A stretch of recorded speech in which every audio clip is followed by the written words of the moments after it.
Scroizer aqui e no vídeo de hoje eu vou falar sobre o sétimo e último episódio da segunda temporada de The Last of Us, que olha, que episódio intenso, gente, maravilhoso. E obviamente vou falar de todos os detalhes aqui, por isso esse vídeo vão ter spoilers, lembrando que semanalmente eu falei de The Last of Us aqui no canal, muito provavelmente ainda vão ter outros vídeos pra gente discutir coisas da segunda temporada e da terceira que já tá confirmada, então pra não perder nenhum conteúdo, se inscreve no canal e clica no sininho pra receber notificação pra quando tiver um vídeo novo, que eu sempre trago as novidades dos filmes e das séries aqui pra vocês o quanto antes vocês sabem. Bom, gente, como eu falei, né, esse episódio ele foi extremamente intenso, eu gostei da ambientação dele, principalmente que ele é bem uma chamada pra uma finalização ali, né, me lembra até os episódios tipo de Game of Thrones, quando eles falam que vão pra guerra, né, e etc, porque meio que vem nessa intensidade de várias coisas acontecendo ao mesmo tempo. Você vê uma situação que é definitiva ali pros lobos e pros serafitas, que é definitivo pra Ellie e pra Abby, mas não necessariamente traz a finalização dessa história. Até porque essa segunda temporada,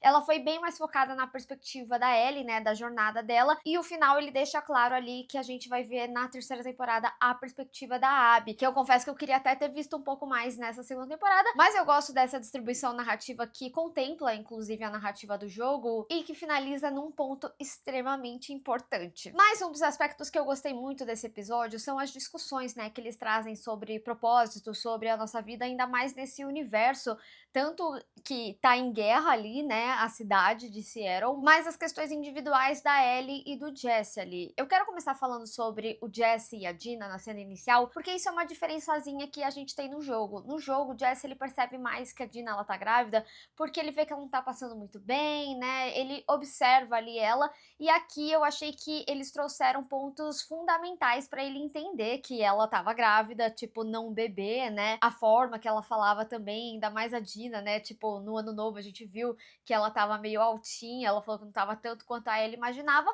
mas que ela gosta aí de uma boa bebida, então recusar realmente o Jesse observar isso faz muito mais sentido. E devo dizer aqui pra vocês, gente, que eu fiquei refletindo sobre essa flechada na perna da Dina, porque é algo que não acontece, né, no jogo, e me fez refletir que possivelmente eles vão substituir um aspecto dessa cena final, só que só lá na terceira temporada, porque a Dina ela toma flechada em outro momento, e eu acho que essa da perna foi uma substituição. Talvez num vídeo sobre terceira temporada eu possa entrar mais em discussão. E aí a gente teve a cena tão desejada, né, que muita gente falou que queria que o episódio 5 terminasse com a Ellie contando pra Dina o que aconteceu. Aqui, eu senti que eles trouxeram um tom diferente, né? No jogo, a Ellie, ela tá muito mais em choque. Aqui, ela tá em choque com alguns aspectos, tipo assim, ela fala que conseguia convencer simplesmente por bater em alguém, dela perceber as facilidades ali com a ruindade, né? Mas pela situação em si, o diálogo delas é bem mais fluido, né? Ela não tá tão em choque, tipo,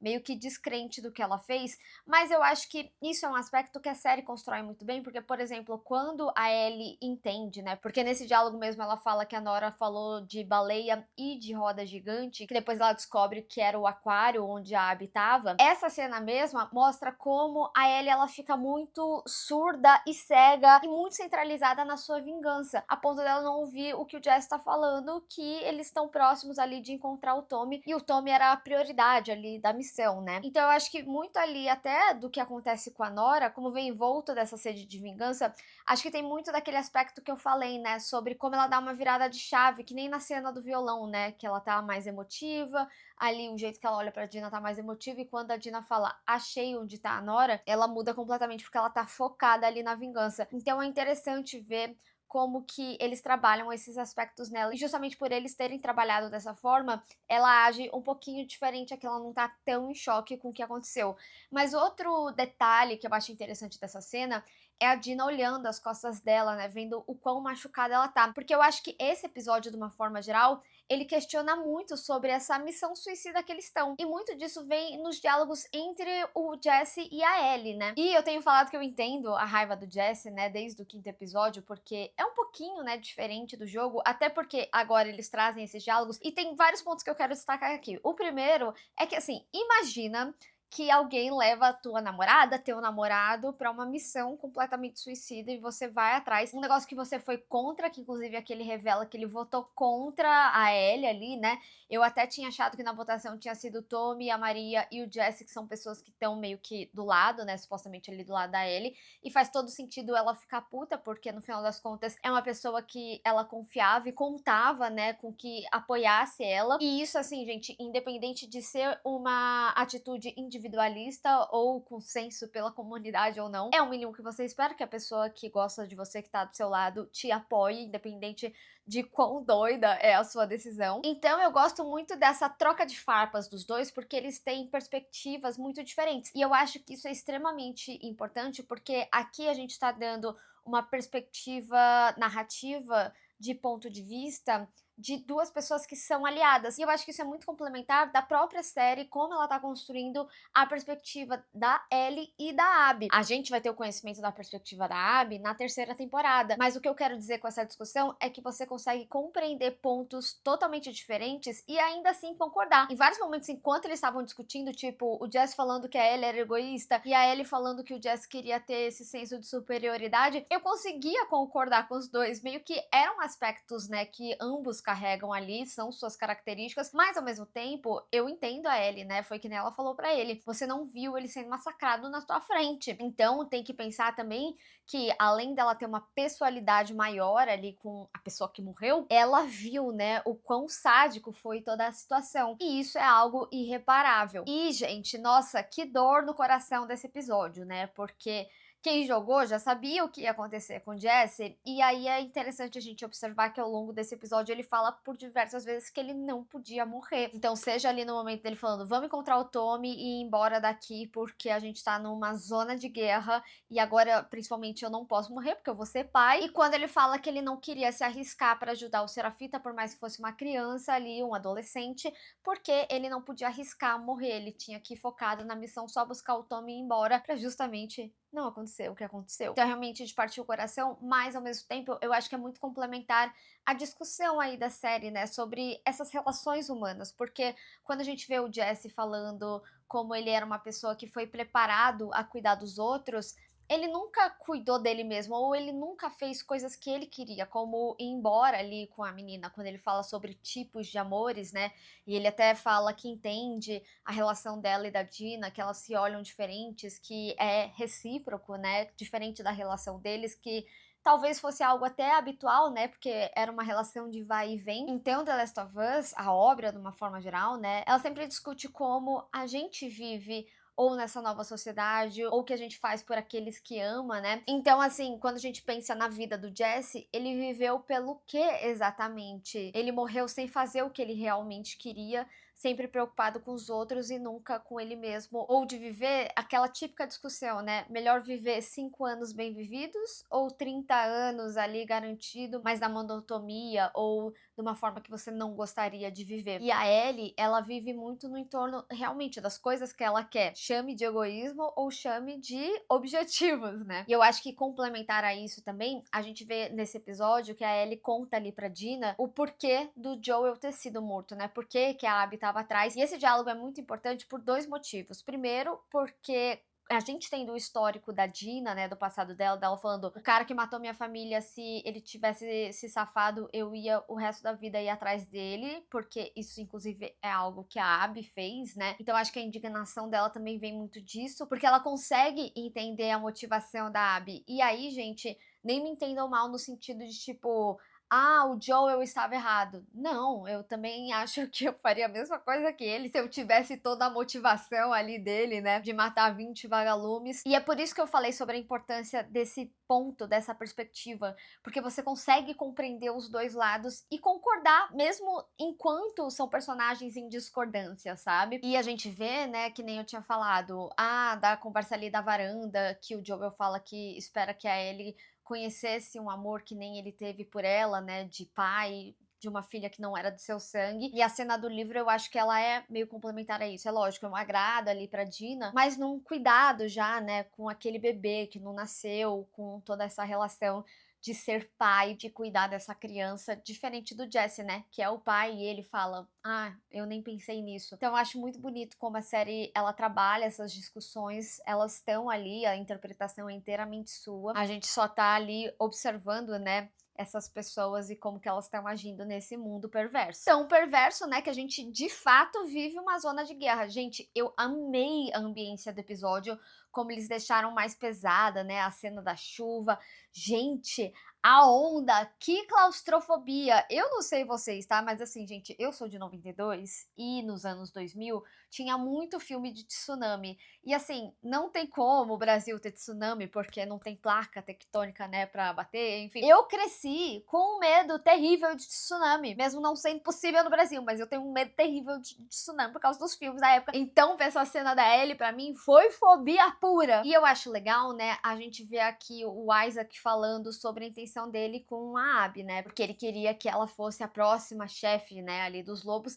E é até interessante, porque no final do episódio, quando a gente vai meio que agora será contada a perspectiva dela, porque a gente tá em Seattle dia 1, a gente já via a importância dela desde o início disso tudo, muito provavelmente motivado ali a morte do seu pai. Mas ao mesmo tempo, também é interessante essa discussão, que é algo que a gente vai descobrir lá na terceira temporada, sobre, ela fugiu e todo bando fugiu, né? Por que que fugiu? Fugiu mesmo? Até porque o Serafita tinha falado, né, que sempre tinha um lobo abandonando ali os lobos. E aí, né, não bastando essa zona de guerra, a gente tem o Tommy de volta ativa. Gente, como eu fiquei feliz de ver esse homem ali de sniper, eles falando, gente, é um sniper, não são serafitas. Eles deram um jeito de ganchar, né, o Tommy. Eu preciso confessar pra vocês que eu esperava que fosse mais justificado, tanto a ausência dele até o momento, ou até mesmo a atitude dele de tipo assim, vou sair aqui da livraria que eu tinha combinado e vou matar uns lobos, porque afinal de contas eles mataram meu irmão e ele tá ali atirando em todo mundo, tá certo, né? Ele tinha saído, né? Pode ser que ele nem tenha conseguido voltar ali pra livraria, dentro da missão que ele e o Jesse, né, eles se separaram pra procurar as meninas, enfim. Mas tivemos Tommy de volta ativa, né? Até mesmo quando a Ellie tá em choque da cena do aquário, ele também fala, eles tiveram que mereceram, né? Afinal de contas, eles também estavam ali em bando quando aconteceu o que aconteceu com o Joe. E aí, gente, falando da Ellie individualmente, eu acho muito interessante porque aqui esse episódio ele também traz algumas camadas. Primeiro, nessa sede de vingança, nessa surdez, cegueza, né? Tudo que eu tinha falado, né, com relação a Ellie quando ela sabe onde tá a Abby especificamente. Mas eu acho interessante o diálogo entre ela e o Jesse, porque ele fala, eu espero que você sobreviva. E aqui a gente tem muito rapidamente como seria uma jornada da Ellie sozinha, que é ela enfrentando serafitas, ou quase tendo uma atitude ali, e estavam todos os lobos, inclusive o Isaac ali na cena do barco, né, que era quando eles estavam indo pra atacar os serafitas, mas aí ela vira o barco, dá de cara com os serafitas e quase morre, mas não morre porque ela é salva pelos lobos, entre aspas, né? Pelo ataque dos lobos ali na vila deles, né? Por isso que eles falam, deixa ela ir. Então, eu acho que é interessante porque eles realmente mostram como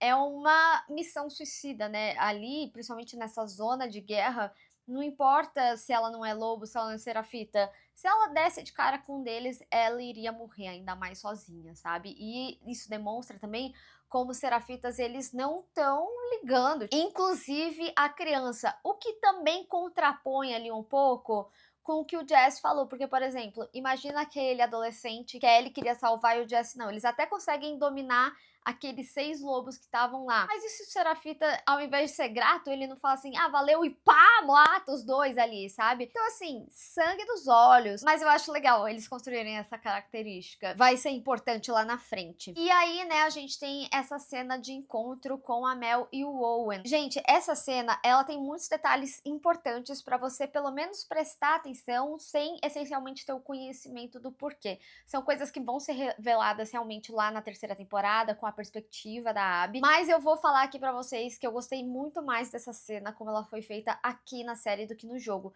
porque eu acho que ela fez muito mais sentido. Primeiro, a reação ali do Owen, né, em ter uma arma escondida e tentar atirar na Ellie, mas nisso ela atirar primeiro e no reflexo dele querer proteger a Mel, os dois levarem o tiro, né? Gente, na hora que rolou eu falei, que tiro foi esse? Porque, nossa, certeiraço demais, né, pros dois. A título de curiosidade, no jogo, o Owen tenta ir pra cima da Ellie, ela atira nele e depois atira na Mel.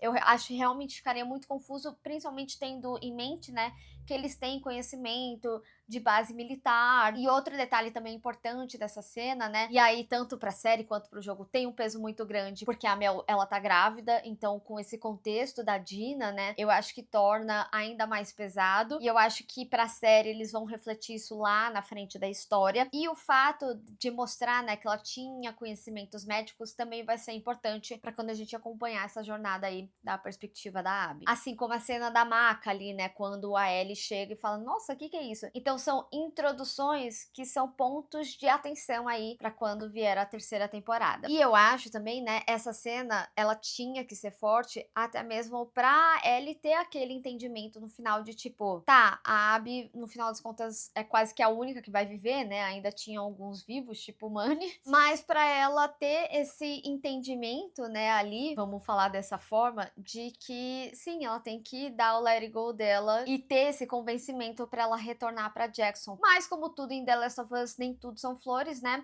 No final das contas, o Jesse morre. Eu acho que isso também traz a grande discussão. Quantos vão precisar morrer no meio do caminho pra você ter sua vingança? E aí, gente, eu digo isso tanto do ponto de vista da Ellie quanto da Abby, né? A Abby se manteve viva, mas quantos amigos dela morreram no meio do caminho? A mesma coisa que a Ellie. E uma coisa que eu gosto dessa cena é a gente ter... Gente, que ódio! Se eu não tivesse jogado, eu acho que eu ia ver o resto do jogo pra simplesmente descobrir. Porque essa cena do tiro e a tela preta, no jogo é só tela preta, a gente não ouve o tiro. O segundo, né, o do Jesse fica bem claro, ele morreu. Mais intenso. E aí, né, após isso, a gente vê essa cena no final da Abby acordando, a gente em Seattle dia 1, porque é pra mostrar agora vamos acompanhar da perspectiva dela o que aconteceu, as motivações, o que passou pela cabeça da Abby. E, né, também ter o desfecho dessa guerra aí, Serafita e Lobos. E, gente, eu falo uma coisa pra vocês, né, quando eu comento a perspectiva da Abby, da Ellie, e quantas pessoas precisam morrer e etc. Eu acho que a série, ela traz isso muito forte, porque meio que o que a gente acompanha entre a Ellie e a Abby é uma guerra sem fim, assim como a gente vê dos Serafitas e dos Lobos, né? Eu já tinha comentado em alguns episódios anteriores que eles ficam nessa discussão, não, mas a gente fez isso por causa disso, não, mas a gente fez isso por causa disso que vocês fizeram, e ninguém mais sabe por que tá brigando. No final, foi só um monte de gente que você gosta, que morreu no meio do caminho, e qual que é o propósito disso tudo? E é por isso que eu falo sobre essa discussão também da Ellie e do Jesse nesse episódio, sobre como a gente vive a nossa vida, ter 5 anos muito bons e com aquilo que a gente queria, ou 30 anos mediano, mais seguro, e ainda mais, né, vivendo nesse mundo apocalíptico em que se você sai um pouquinho da sua zona de conforto, você pode ser infectado, não o caso da Ellie, né? Mas enfim, eu acho que esse 7º episódio, ele fecha muito bem a temporada, ele é a essência do jogo todinha, eu realmente não poderia estar mais feliz. Eu acho que essa 2ª temporada, de uma forma geral, tem acertos e erros, sim, eu acho que a gente pode discutir mais em um outro vídeo, mas eu termino ela com saldo positivo, principalmente depois desse episódio. Mas eu quero saber de vocês, o que vocês acharam desse episódio e o que vocês esperam para a 3ª temporada. E se teve outro detalhe que você reparou e eu acabei não falando aqui, vamos discutir. Ah, e me conta aí, você vai ver o resto da gameplay pra descobrir o que acontece ou você vai esperar a 3ª temporada? Bem, pessoal, espero que vocês tenham gostado desse vídeo, não esquece de deixar o seu gostei e compartilhar nas redes sociais, inclusive me segue lá, se inscreve no canal e clica no sininho pra receber notificação pra quando tiver um vídeo novo. Te vejo no próximo vídeo, tchau!